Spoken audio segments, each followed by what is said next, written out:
Welcome to Mark My Words, a podcast that not only aims to inspire and teach the listener about entrepreneurship, it also aims to give my guests an opportunity to talk about their unique journey in entrepreneurship and life.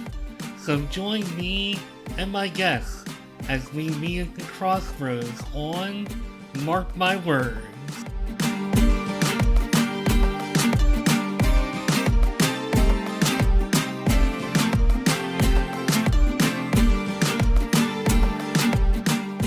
Today on Mark My Words, my guest is looking to help people just like you and I invest in real estate.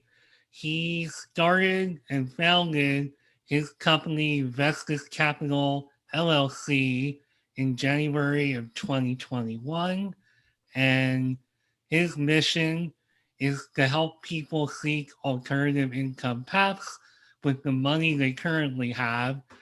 And I am not only excited to have Flint Jamison on my show to help educate everybody else, but I'm hoping with some of this information and with your mission that maybe you can educate me as well. So welcome to Mark My Words. How you doing today? I'm doing well, Mark. Thanks for having me. Oh, my pleasure. It's good to finally have you on the show and talk a little real estate and investing, all things that I should probably be thinking about more, but don't, which is why I have somebody awesome like you on the show. And what I do think of a lot about is I love talking about other people's like career journeys and their interests. And I love going on LinkedIn and kind of digging through and seeing what I can find, especially on my guests. And I see here that you have not only a bachelor in engineering, but also went for a master's in business administration. And although the engineering part kind of makes sense, why? I mean, I guess I should ask in general instead of making assumptions. What did kind of make you interested in engineering and eventually business administration? Oh, that takes me in the Wayback Machine. I've been an airplane geek my whole life. I guess my dad has always got me into it. We really love airplanes, fighter jets, whatever flies. You know, it's like you have car geeks, gearheads, whatever. I'm an airplane guy. And I wanted to fly fighter jets, but I'm actually colorblind. So that wasn't a thing. And I found out when I was like 8 years old that I couldn't fly fighter jets. Anyway, I decided to go engineering route and design airplanes, and mission accomplished. So I went there. I worked at Boeing on the 787 for almost 10 years. We got a lot of parts on the wing of the 787 with my name on it. And then I realized I didn't really want to do the technical path my whole life. You can go technical or you can go management, right? And so I went off and did my MBA because I figured I kind of wanted to break out and do my own thing. For a while there, I wanted to do startups, and I kind of went on finding a mission of what's the next best thing for myself. So yeah, the MBA, and then I actually jumped out of Boeing and helped run a small business, and now I'm a program manager at another company running another airplane modification program. And then I started investing in real estate. So there you go. There's my history in 5 minutes. Wow, that's the long and the short of it, I guess. Well, yeah. I'll try to dig a little bit deeper here. And I mean, for one thing that makes us different is that I think for years, even though the one flight that I took as a real young kid was amazing and had a good time, I always had like a fear of flying and kind of pushed off all I can to not fly. I'm a little bit better now, but if you bring up like, hey, we're going to go on a trip and we're going to take a plane. I have a little bit of anxiety about that. And I'm guessing There's drugs for that. I'm guessing you've never had anxiety about that in your life. So no. I really like flying in small airplanes, and those bump around quite a bit more just because they're so much lighter. It's more of a fun ride. But yeah, the big jets, yeah, you get bumped around, but what you feel in turbulence is just a fraction of what the aircraft is capable of handling. Like you can see the wings wagging up and down in turbulence, but they're barely moving compared to what they're capable of. Well, what would you say to somebody like me? This is probably questions you're not even expecting, but No, I can that's do the it. show, I guess. Yeah. But what would you say to somebody like me who has like anxiety about flying, even though they've had nothing but good experiences? Um, I sit next to people on airplanes like that, right? And this conversation comes up, and people be on Dramamine or something because they want their anxiety or motion sickness. With the motion sickness, I mean, people just have it, right? Get that airflow over your face. It does help to have a window open and looking out, because that's you need to find a point of reference that helps your mind and ears relate. But from a safety standpoint, I mean, aircraft is still the safest form of transportation statistically out there. So, and then we design the airplanes to take a lot of beating and still fly. Yeah, that old adage of, it's the safest mode of transportation. I've heard that all my life. And you're talking to Still somebody, doesn't help. it doesn't help. You're talking to somebody who loves playing like flight simulators. Right now Yeah. on Xbox, they have like the latest Microsoft flight simulator, and I get really excited about playing it. No Yeah, anxiety there. But absolutely. you put me in a real plane, it's like, oh, I don't know. So Yeah. Something about not having control of the situation. right, yeah. I guess that's part of it for me, is that I feel like all my life, to some degree within reason, I've had control over the Yeah. situation, which is one of the reasons why I like entrepreneurship so much, is that you control your own destiny. So Yeah, I guess I'm in absolutely. the right place. But yeah, there's something about, like, I hate even driving as a passenger. I need to like be in control of the vehicle. So I Yep. guess we're learning a lot about me. So, but we should be here to learn a little more about you. And let's talk a little bit more about you. So basically, since college, you've been working in your field, but I'm guessing you also, at some point, and I mean, everybody's passion for what they do entrepreneurially, I don't even know if that's all a word, but we'll run with it. Yeah. Everybody kind of comes to their entrepreneurial calling, I guess, a different way. How did this develop for you as somebody who was so passionate about aerospace and engineering to take this route?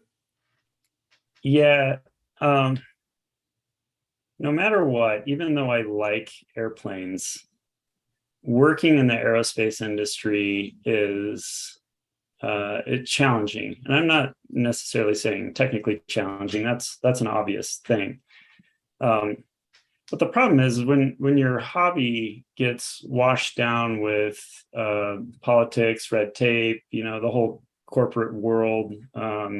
You're working super long hours. You have a family.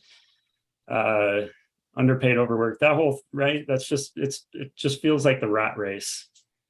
Um, and at some point, I was like, you know what? I don't want to be one of the people that chooses that is forced to retire at 59 and a half or 65 waiting for my retirement accounts to become free. There's got to be a better way to choose my own destiny. And I know that people have been investing in real estate. The wealthy invest in real estate. There's tax advantages. You get this passive income, right? You're like, oh, I buy a house and all of a sudden I have income a month. Every month I have passive income. Some people call it mailbox money, right? It just shows up. I did it while I was sleeping. Well, so I dove in and I learned, this was back in 2017, 2018. I started learning how to do single family homes. I did this via podcasts, Bigger Pockets. And then I jumped in 2018. I bought a duplex. I did it remotely. It was the BRRRR strategy, which is buy, rehab, rent, refinance, repeat.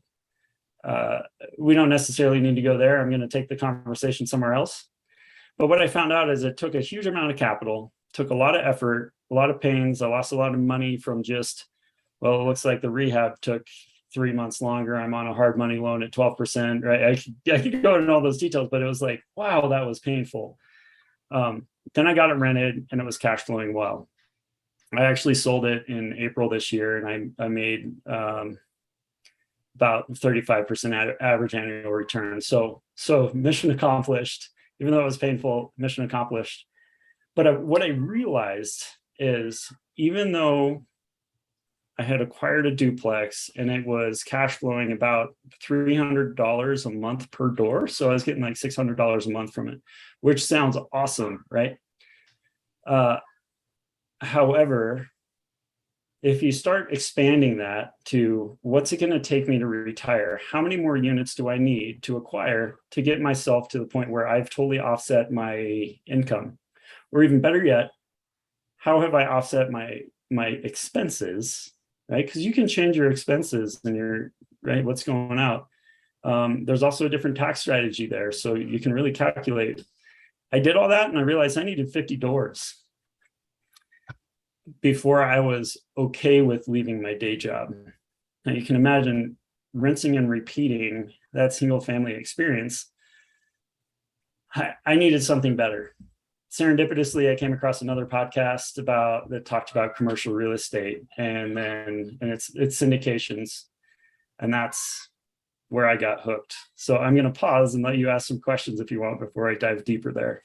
Yeah, I appreciate that. I try to keep everything queued up in my head as we go. I'm bound to forget something, but one thing that I do want to go back to is the idea of being tired of the rat race. You get out of college and you think that, I just spent all this time with this major, with this field. This is what I'm going to do. This is my passion. And then as you get out a little bit more in the world, you realize that, okay, I don't want to spend my life working all these hours and don't want to necessarily be, I guess, strapped to a desk all the time or to, just basically working for somebody else's dream. And Yep. that's something that I learned while I still do have, a day job, and that's probably not going to end anytime soon. But I got to a point where I said, you know what? I don't want to keep just thinking, in that smaller mindset, for a lack of a better way to put it. That sounds a little degrading, I guess, but I, I mean, you know what I mean as far as like I'm trying to think beyond just working for somebody and for somebody else's dream. And I always say there's nothing wrong with that. And I truly mean that after saying Yeah. the word small. There's nothing wrong with that. But there comes a point where you learn about yourself and you're just like, I need more out of life. And I feel like you and I have that in common, and you just took a completely different route with it. and obviously you're doing great, and you found a real good niche. But yeah, that's basically kind of how I was feeling as well. So Yeah.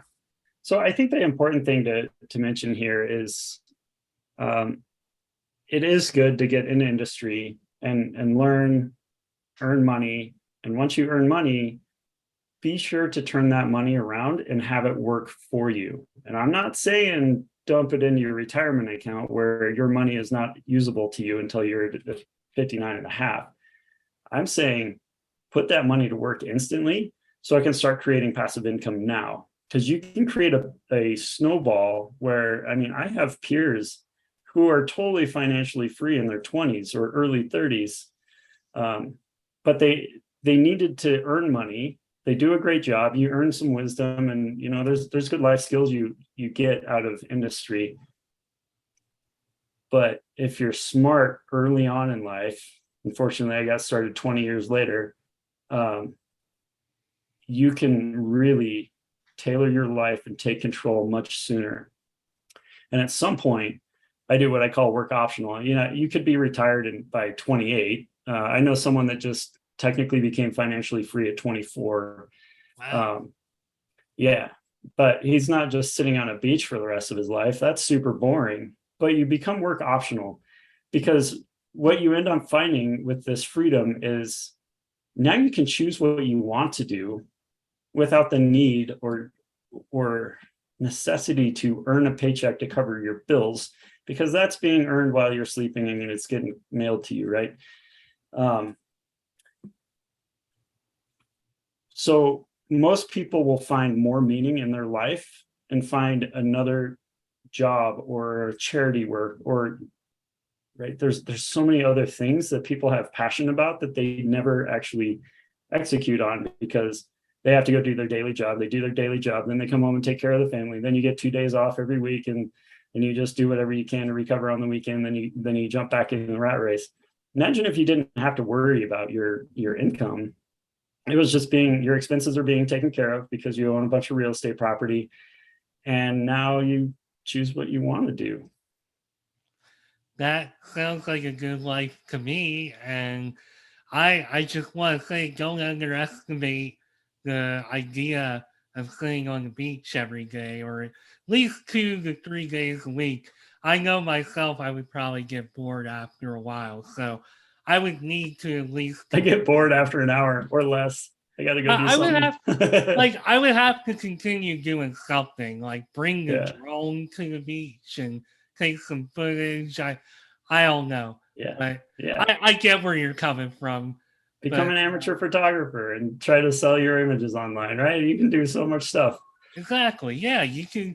The world is your oyster, as some people used to say. I don't think people say that anymore, but someone actually said it to me this week. I haven't heard that expression in years, and That's for whatever reason, it just popped in my head.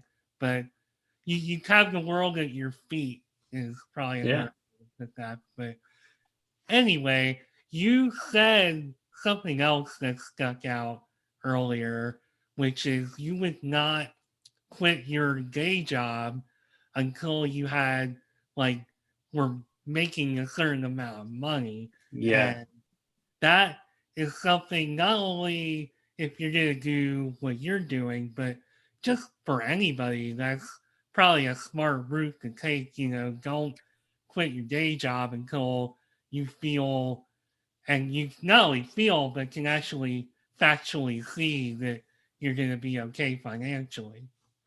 Yeah. So a key here that I'd like to mention for people that want to consider what does it take to get there, reverse engineer what your freedom number is. I know it sounds like kind of catchy sloganish, but what does your monthly income need to be or yearly income need to be, and then back out what you need to get there. And by backing out, I'm saying if you want to say I want real estate to be my game, your income from real estate is not only tax advantaged, but it's basically, you can consider it capital gains tax. So I'm just going to throw out some random numbers here. Say your earned income, by the way, earned income is the highest tax you technically pay. Earned income is much less. That's why the wealthy do it so much. So say it's 15% earned income. So in that scenario, you don't need to earn as much money if you're being taxed at 15% rate versus if you're a high income earner, 28 or plus. So you kind of back into it and you're like, oh wow, I don't need to make 150,000. I only need to make 115 or something. And then from there you decide, well, what am I investing in? And what's the average returns of my investments that will provide me that desired income level? And then you shoot for it. So someone did this post the other day, and I'm just going to use it because they gave me the numbers and it's in my head. They decided they needed $5,000 per month. And what it took to get there conservatively was they needed 600K invested. And then they made it happen, and voila, here they are financially free. Now, the best part about it is they are very smart at investing, and that 600K that's invested is going to snowball and continue to grow, even though they're feeding off of it as well from passive income. So their passive income will continue to grow. That 5,000 becomes 6,000, becomes 7,000 a month. Wow. So let me just ask this. So, and this is probably a great question for anybody who's like me, because I know next to nothing about this topic. And if I'm a person who's just like, dude, I don't know anything, but I know that this is a great way for me to make my own income, and it's a great route to take. Where do I start? What do I need to know? All right. So commercial real estate investing 101. So what we do is we call it syndication. It's a big word, but it just basically means a group of people combine resources to achieve something beyond what any individual can do themselves. So simple example, I want to go buy a 20-unit apartment building, but I don't have that kind of cash to do that. And it's a lot of work. Well, you know what? Me and my 5 friends could probably go buy that thing and manage it. Cool. We just syndicated. That would be technically a joint venture. What true syndication is, we're going to go buy something much bigger, like say a 100-unit apartment complex that costs $14 million. And we, as the syndicators, we call ourselves the general partners. We do all the work. We go find the apartment. We talk to brokers, find the apartment. We do all the underwriting. We figure out what our business strategy is. We do all the due diligence, inspections, throw down earnest money, the whole bit, right? It's like buying a house on crack. But because it's so much effort, it's a team sport. This is why I love it so much. That single family, I did all by myself, and it was a grind. With an apartment building, it is even more work, but hey, I got friends that are helping me do this. And as general partners, we are doing all the sweat equity to make the deal happen. Yes, we invest in it too. We got skin in the game. But where the investors come in, like yourself, Mark, you say, hey, I want to put in 50,000 on this. That's where we bring in a whole bunch of passive investors, and those are called the limited partners. So we have the general partners are the ones doing the sweat equity. The limited partners bring in the cash. So once again, like buying a house, we do go get a senior debt, or call it just a mortgage. We go get a bank loan to put 70% down or 80% down. But for us to buy it, just like your home, you have to put some percent down yourself, right? So call it 20% down. We do the same thing. We have to put 20 or 30% down on an apartment building that costs $14 million. Now I'm going to bad math on my part because I chose 14 million, but it's like $3 million we have to raise just to buy the apartment for the down payment. And then beyond that, we need to raise more money because we typically choose to do a value add. We basically flip apartments. I'm going to pause here before I take you to the next step of the business strategy. So when you say friends, you're talking about the people that are going to invest with you in order to make that investment possible. Is that Well, correct? no, well, Or are these I real guess in this friends? sense, what I'm talking about, the general partners, I'm calling us friends, but we end up being friends. We're partners. We are business partners that do all the work, right? One guy is really good at underwriting. One person's really good at talking to a broker. We have somebody that's just like stellar at doing asset management once we own it. Um, we get this team together that makes that happen. And then we go out and we raise money from friends, family. I mean, at a certain point, we have a huge database of people that are interested in investing. And so all the people that bring the financial force are the limited partners.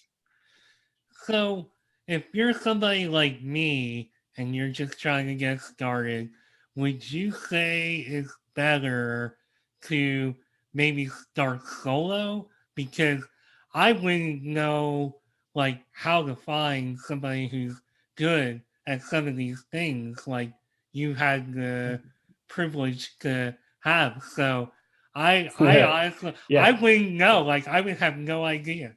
So let's, there's two paths we can go down on this. One, this is more like for you, you're like, ah, man, that's a lot of work. I don't want to do that. You're an entrepreneur, you're doing your own thing, but you have money on the side. You have 50K that you can dump in.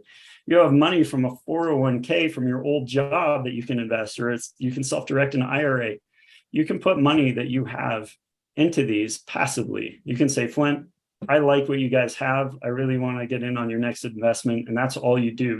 You can just become a limited partner, put in 50,000, 100,000, whatever you want to do, $500,000, right? There's some big investors out there.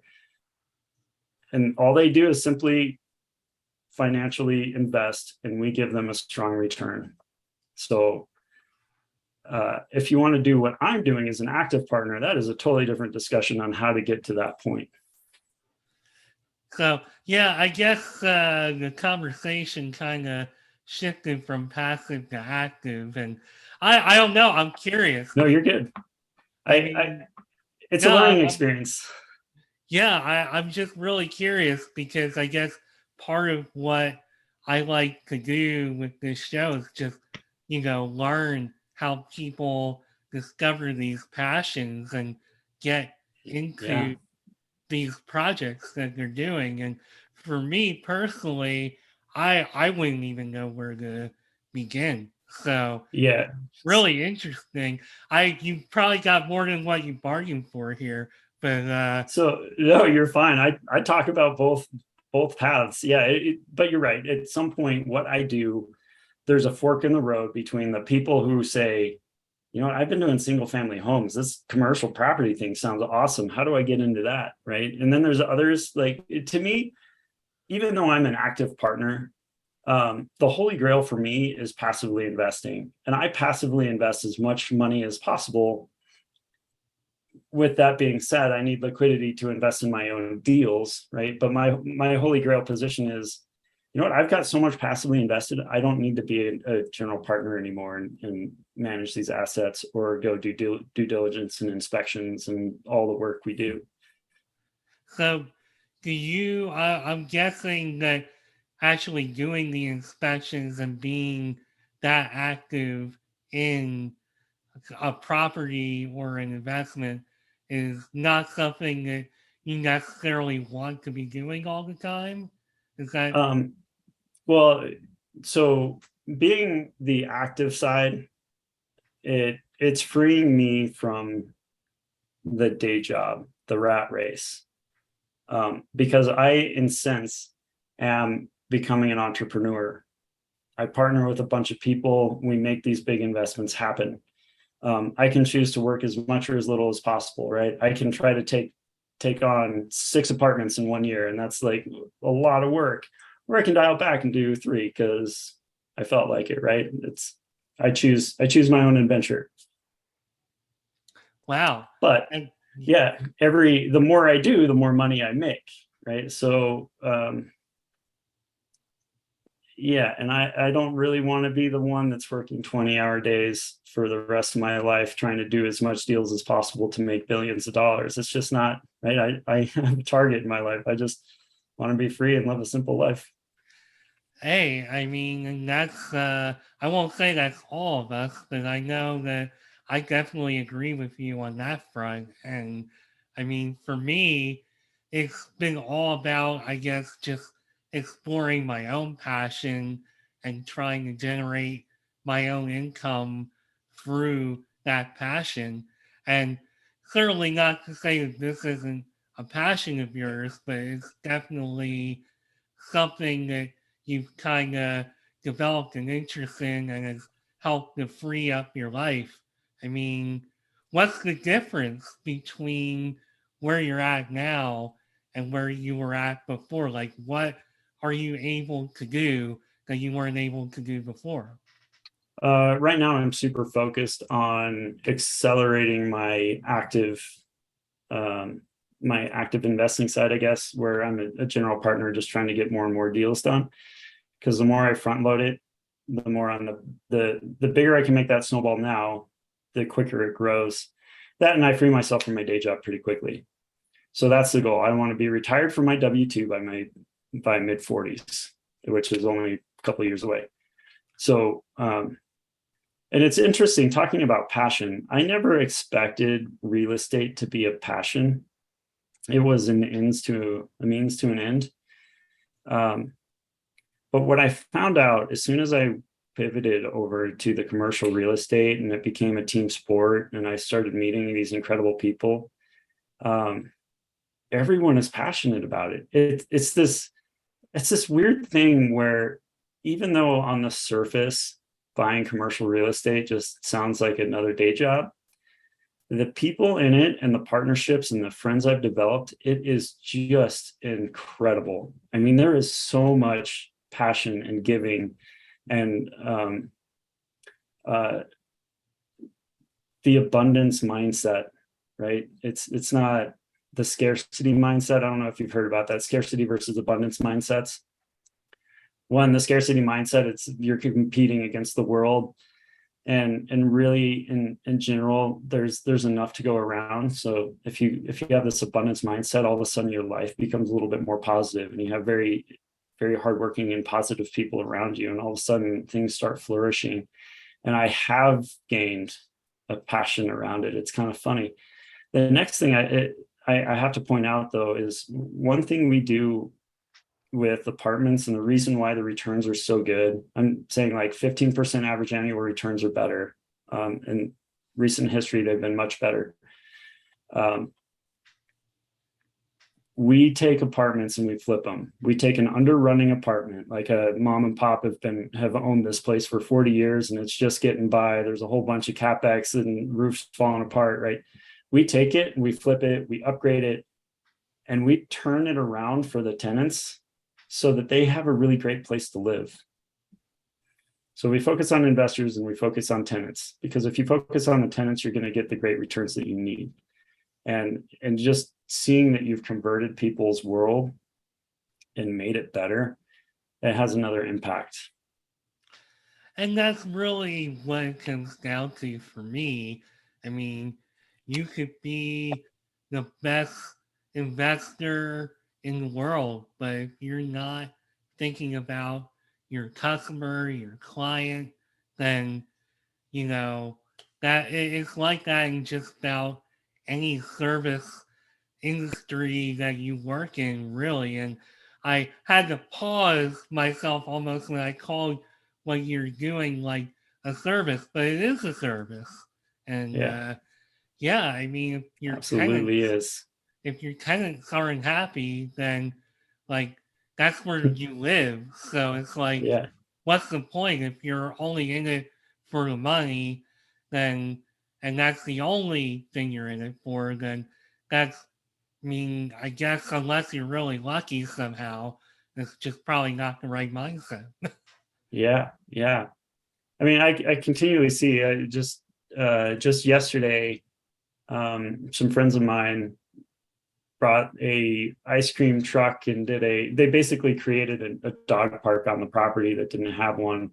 And then they made a party out of it. They brought an ice cream truck and they created all these baggies full of dog treats for all the, right. And then all the people in the apartments come out and they start mingling. Whereas normally you don't see that. I never experienced that, right? As an apartment life, they create a culture for people to enjoy.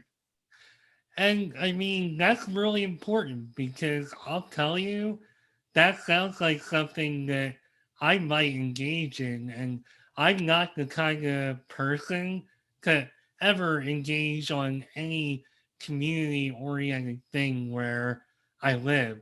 Now, where I just moved to in Florida, they have a lot of community oriented things going on, like food trucks come once or twice a week, and it's like you're talking my language with stuff like that. Yeah. It makes a big Sounds awesome. yeah, it's the difference between this being just a kind of a nice community, it's nice and quiet, the houses are nice, to whoa, look at all this other stuff they're offering. And let me just say, my wife is eventually going to hear this episode. And when we were house hunting here in Florida, I kept giving her a hard time because she was so focused on amenities and all these extra things like, do they have a pool and how nice is the pool? How nice is the community? I'm just like, Yeah. look, I just want a nice house and a nice area to live in. And I wasn't really seeing the big picture. So, to my wife, if you're listening to this episode, and you probably will, I admit that I was wrong. So, and maybe when I go downstairs later, I'll even tell her because I think this conversation is making me realize that, you know, come to think of it, I think I was a little bit wrong about that and should have been looking at that a little differently. But what do I Yeah. know? So, Yeah. That's one thing we do. I mean, lots of apartments don't have pools that work. Things are dirty. We do total resurface work, make the pools nice and shiny, bring in new furniture, lawn furniture, right? It's just, yeah, we change things around. And then ultimately that turns into more revenue. And then that's ultimately how passive investors and the general partners make more money. so one thing that I want to back up on just a little bit is that you talked a bit about how this route that you've taken is not something that you were passionate about. I think based on what I'm hearing, it sounds like something that you knew you could gain an interest in and make some money and could give you the life that you're seeking. But the passion was contagious. And I know Yeah. for me, doing this show, I come in just, and I don't know why, but I think I almost always have the mindset that, oh, so and so is doing this. They've probably been passionate about this for a while, or were passionate before they left their day job, or etc., or just grew up with this passion and then they finally were able to act on it. And that's not like the case sometimes. Sometimes it just kind of happens like that. And you're a great example. You don't have to, think back to your childhood and be like, boy, I was always passionate and always wanted to have my own show. And Yeah. podcasting is a thing. So I'm going to become Yeah. a podcast host. And I'm Yeah. recording When I grow up, I something. want to be a podcaster, or when I grow up, I want to own an apartment building. It just doesn't come out, right? Yeah.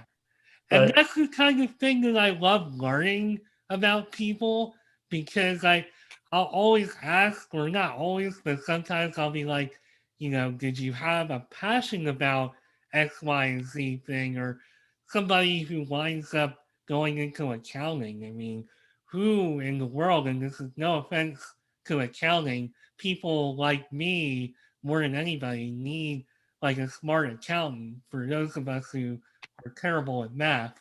I mean, I didn't even take calculus. I took applied math, so I am definitely not good at math and respect that. But I don't know anybody who's ever said, as a teenager or a 9-year old, like, boy, I'm really passionate about accounting or whatever. Like that doesn't happen very often. I won't be absolute about that. So Yeah. Yeah. yeah, it's really fascinating to me to kind of hear people's stories and how, to me, I could wake up tomorrow and learn about an industry and develop an interest, and it could eventually become a passion. And becoming an entrepreneur can spawn off of a lot of different things in life. Yeah, absolutely. And to be honest, I think most people in life um, end up someplace they never expected. Right? It's just the way the world works. No, I hear you. Like I never expected to become, even though I think I grew up and kind of had like a performer within me.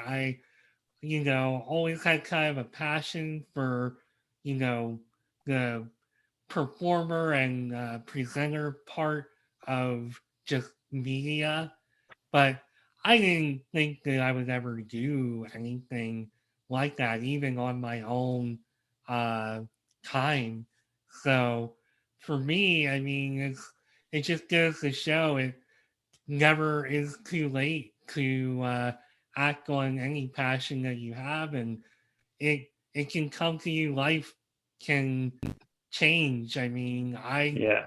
didn't leave my job of 10 years thinking, well, now I'm going to become a podcast host. I had to really dig deep and kind of get in touch with like who I was and what I wanted. And while I continued to work day to day in, different contract jobs and in my field, I had a light bulb that went off that said, I think in the long run, I'd like to be my own boss and do something. And that's where ideas and passions and taking the route that people like you have taken started, which you outlined earlier just from listening to podcasts. I mean, that Yeah. just kind of took you to an unexpected place, so you never know. Yeah. So you hit some good points here, and I'd like to emphasize a few based on where I've been. Um, it may not be podcasts for you. It could be books. They could be meetups. However you choose to learn. You could go to conferences. But really, if you want to be different than the norm, you have to do something different, and that's investing in yourself. And this was as simple as what I did back in the 2017 timeframe. I walked my dog virtually every night, and when I walked my dog, I chose to listen to a podcast that educated me. And from that, I started taking action. It took me a long time to take action. Another word of advice: if you see a path for something that excites you, do not think that you need to know it 100%, because you will never get there. You're never going to know something 100%. Look at commercial real estate. That rabbit hole goes deep. If you're really good at spreadsheets, focus on that. Start learning something, take action, go to a conference, meet people, find partners, then read a book, and then take another step, right? There's so many things you can do, but do not wait to know everything. Learn along the way. And my mistake, I spent a very long time trying to learn everything, and I could have taken action much sooner, and I would be in a much different spot in my life had I taken action much sooner. But try to not don't sit and watch Netflix every night. Go do something. It's like, if you feel like you need to get in shape, well, then do something. Go for a walk, go to the gym. You just have to take action. And if you invest in yourself, your life will change for the better. And be different, and then become different. And then you will be different. You will step out from the norm, and you will start to do amazing things. And that is such amazing advice. I know already that I am probably going to use what you just said there as a social media clip because that is such amazing advice. I know for me, starting a podcast, when I developed the idea and was getting encouragement to do it, I did a little bit of research because I didn't want to be like totally, in the woods about what I'm Yeah, you got to learn somewhere. but I didn't wait too long. I basically was like, okay, I have a good theme for the show. I have a good idea. I have a mic. I have a light. I have a podcast host. Let's do it. And so I just went for it. And if you have listened or watched my show the past few years, you'll see that it's definitely what I was very similar. It's also different in a lot of ways. And sure, I wish that I would have created an intro and an outro and a video intro and voiceovers and all that in the beginning, but I needed to learn and I needed to see Yeah. if I really had something to kind of like build on. And this is all stuff that you're not going to know unless you do it. And Yep. I You learn think the fastest by doing. I had a guest a few weeks ago who basically they do house flipping and they didn't necessarily do it by studying the topic of house flipping for like 5, 10 years. They threw themselves into it and learned the ins and outs of it on the Yeah. fly, Trial by fire. trial by fire. I I think know there's a that's healthy balance, but yeah, you can that's learn quickly that way. It's not everybody's style. And I mean, to go into house flipping and just kind of learn on the fly, I'm not sure if I would do that right off the bat. Yeah, But I'd give myself a little bit of education before going in. yeah, they had the confidence to do it. And Good for them.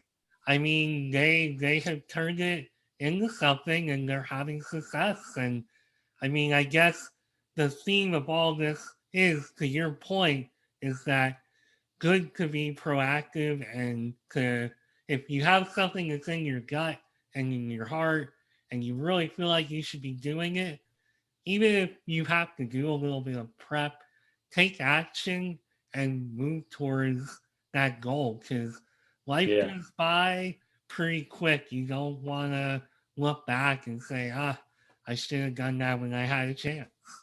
Yeah. It's funny you mentioned house flipping. There's kind of a progression of where people start. They start single family like I do, and then they're like, that doesn't make quite enough money. I don't know if they started on like a single family rental, but then people say, well, I can make a lot of money house flipping. So they do that. There's a lot of pressure. That is a ton of work, and that's actually earned income. You don't really get the tax advantage there, but they're like, wow, that's a lot of work. And then they could step into wholesaling, and right there's all this path, and then where most people end up is where I'm at now, is the commercial real estate. So Well, that couple is probably going to end up in commercial real estate within months or a year or 2 years.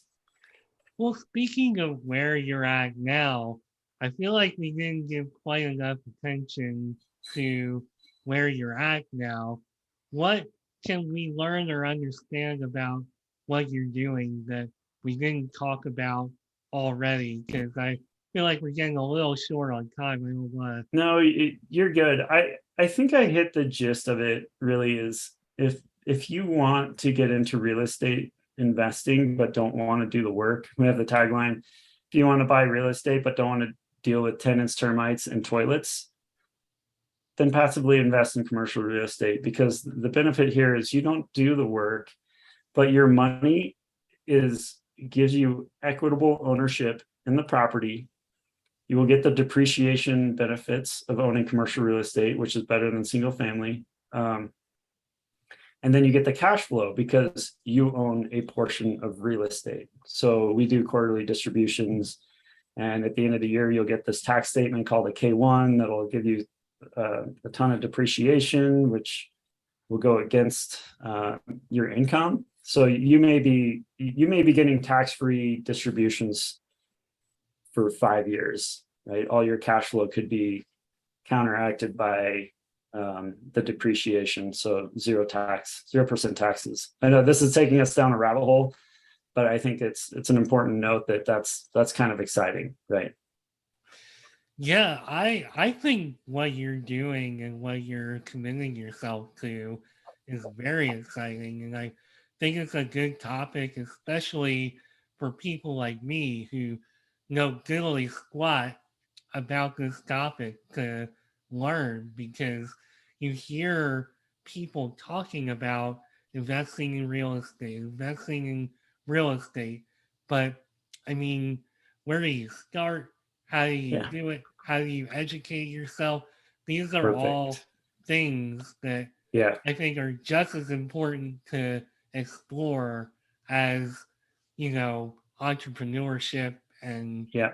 the stuff that I normally get into. And I feel bad that I can't really get into too much of a high end conversation on some of this, but I think you presented some great basics and information for, Yeah, especially for people like me to think about. something to think about. Yeah, so to your point, as a passive investor, there is some learning. And to be honest, the easiest thing to do uh, is to talk to me. I have investor calls all week, every week. People call up and say, I'm really interested in doing this. I don't want to buy a single family home. I don't have $120,000 to put down on a single family home. I have $50,000 though, or a 401k that I can switch over. How do I do that? And tell me what it's like. To be honest, it's just the first step is you can go to my website. I got educational materials there. You can sign up on my Calendly to talk to me. But I approach every customer as someone who's learning, because that's truly what it is. This is not common knowledge. So I'm an educator by nature.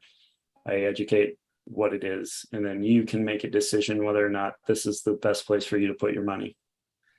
Well, you make me feel a lot better by saying this is not common knowledge, because as I have not been shy about, this is not a topic I know too much about. So Most people don't. Yeah. it's amazing though. Like, this has been like a really interesting and educational conversation, because whether you want to invest a little bit of passive income in real estate, or you want to take another route, maybe the stock market, whatever, I think we all should be doing a little bit more for ourselves to back ourselves up with, money for the future.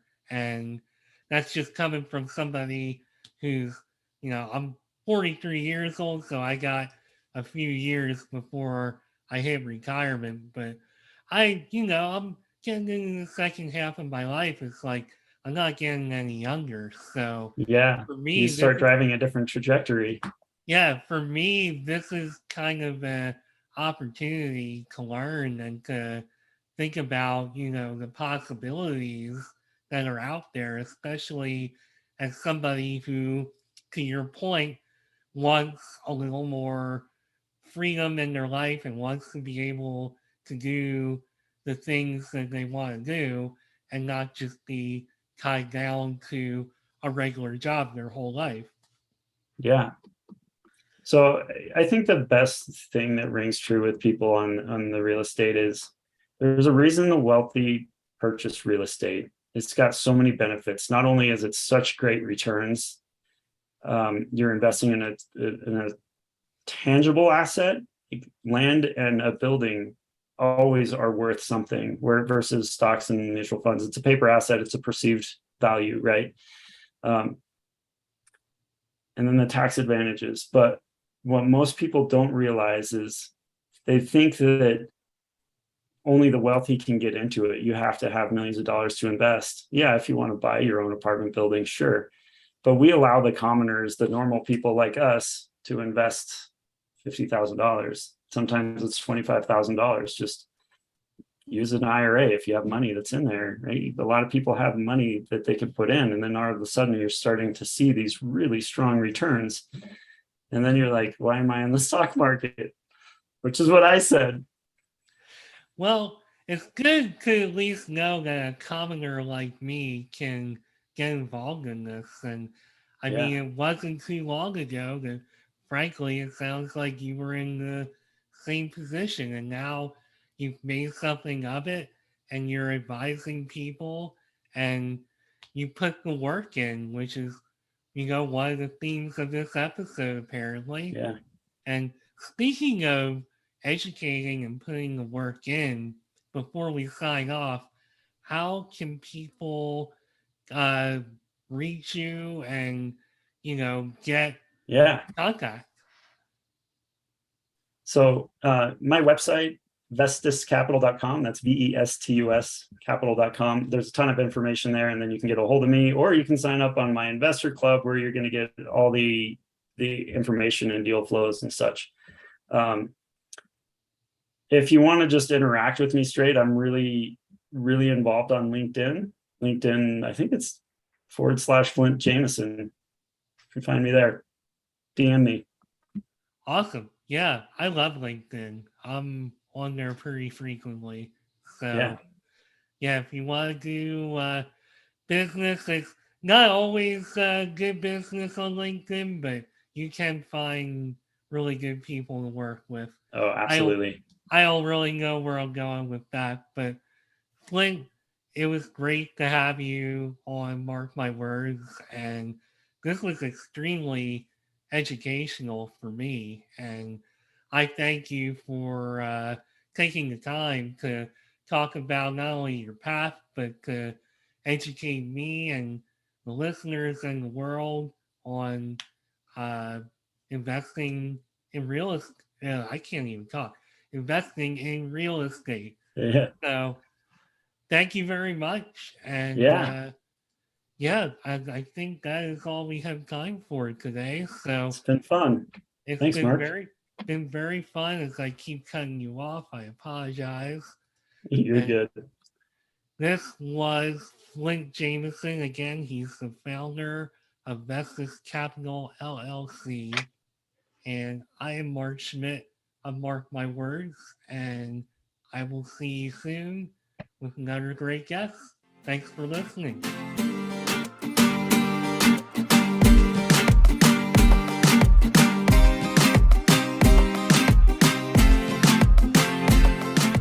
Thanks again for taking time out of your busy day to listen to Mark My Words. If you would like to connect with me beyond the show, you can find me on LinkedIn at Mark Schmidt, where I will be talking about entrepreneurship, careers, and anything else that is on my mind. You can also connect with me on Twitter and Instagram at Nimrod1979 and Nimrod79 respectively. This podcast also has a page on Instagram at Mark My Words. And finally, if you want to leave me a voicemail or check out what I'm up to with the podcast, come find me at podpage.com/mark-my-words. Thanks again for listening, and I'll be back with a new episode soon. Bye for now.